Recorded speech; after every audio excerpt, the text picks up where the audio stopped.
So with that, let's talk about, what are we hearing around navigation, particularly why is this a bit problematic today? 2toLead is a remote-first company based out of Canada. What makes a world-class Microsoft 365 intranet and digital workplace?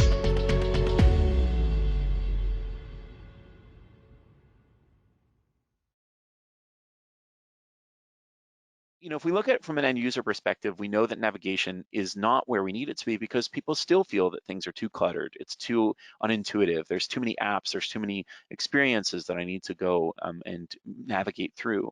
They feel that a lot of the stuff isn't really personalized to them, right? That's a big gap as well. And especially this idea of moving between environments or portals. In larger companies where there's really distinct business units, it can really be confusing when you get a lot of material presented to you that may not be applicable for your particular needs or your niche focus in the business, et cetera.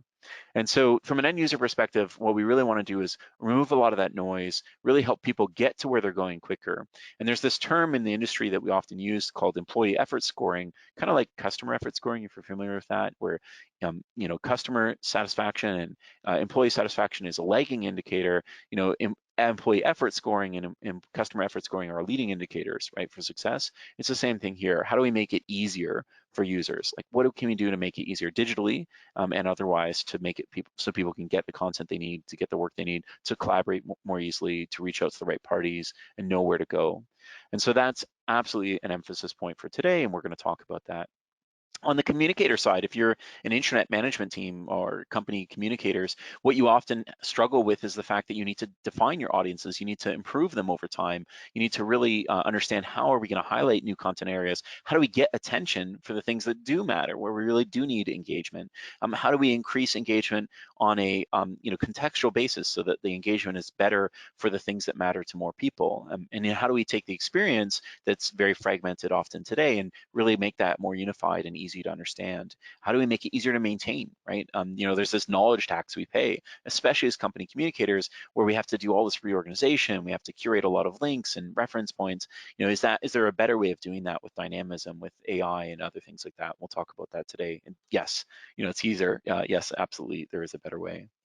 And then lastly, on the IT side, if we're IT and we're supporting these motions, there's actually a lot that navigation can do that we don't, many organizations fail to embrace, right?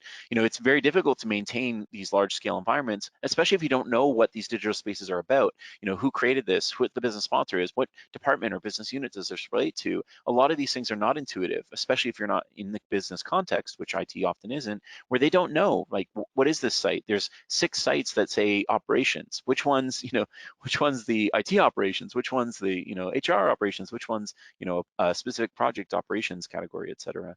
So there's this gap in understanding across the business, and IT often is asked to help people navigate that, both from a technology standpoint and literally sometimes from a content journey perspective. And in both cases, IT greatly benefits from a better and improved navigation journey.